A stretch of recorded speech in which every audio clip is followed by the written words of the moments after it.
I want to talk for a few minutes about crime. It's near and dear to my heart because I'm a former Crown prosecutor way back when.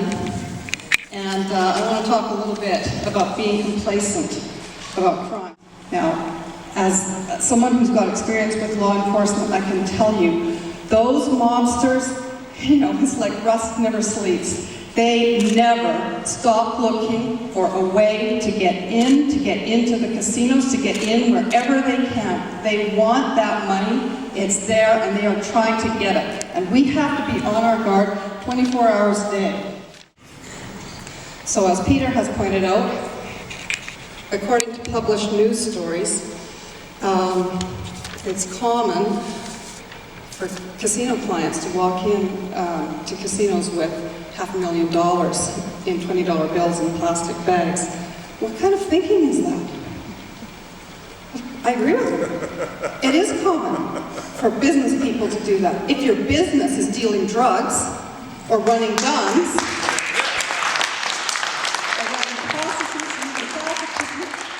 if that's your business, that's how you get your currency, and you want to launder it through a casino. Organized crime is a multi-billion-dollar industry in this province. It is time to wake up to the reality. Now, we tend to associate gangs with violence, but the real reality is this is a huge, massive business. And the violence is only one small part of it. It is in shutting down that business or closing it off as much as we can. And controlling money laundering is one of the most effective ways that we can turn off the tap. Right here on Jericho Beach in 2006, we dug up the body of Lily Lee. Lily Lee was a loan shark, and she operated in the River Rock Casino, but she was an employee. Weirdly, this turned up in the murder trial of her murderer. Her employer, her loan shark employer, indicated how he ran shifts at the casinos, 24 hours a day, 7 days a week.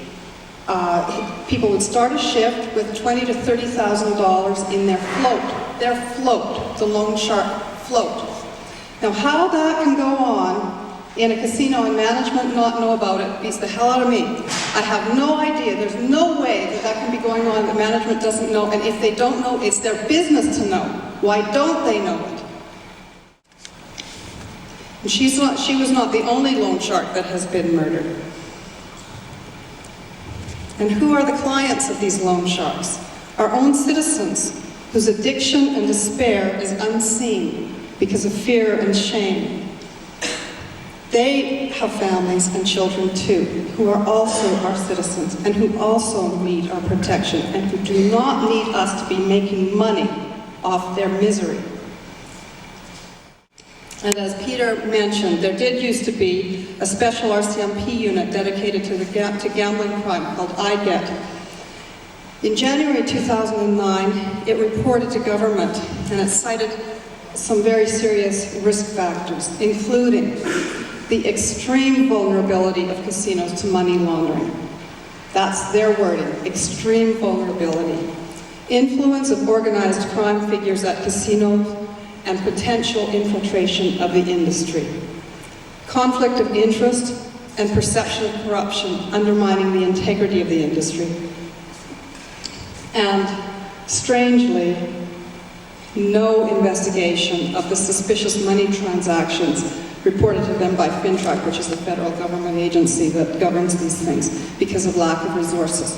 I get asked for more resources so that it could monitor and control these issues, and an emergency meeting was called to discuss this report, and within weeks, the unit was disbanded.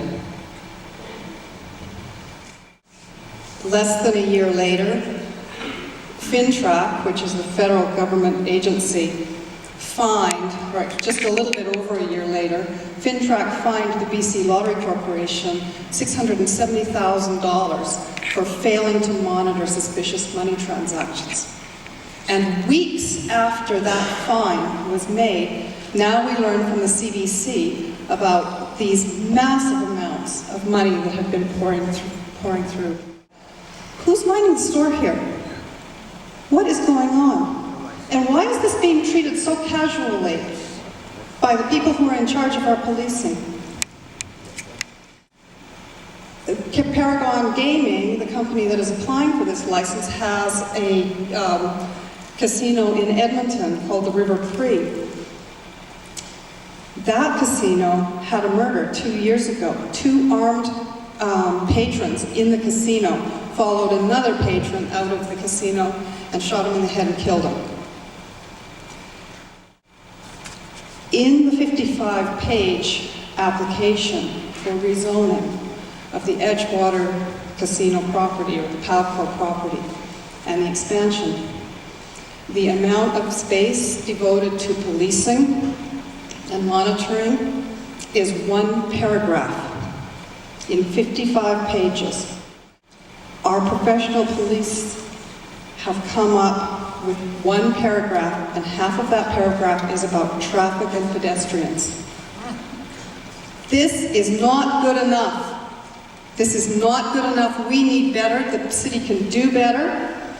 And we need to know exactly what's going on. And this is why the City of Vancouver, we have gone to the City of Vancouver and asked them to seek a complete provincial review of gaming policy, which they have. Thankfully, they passed that motion, but now we want to put some teeth into that motion. We need a moratorium on gaming until we know a lot more about all of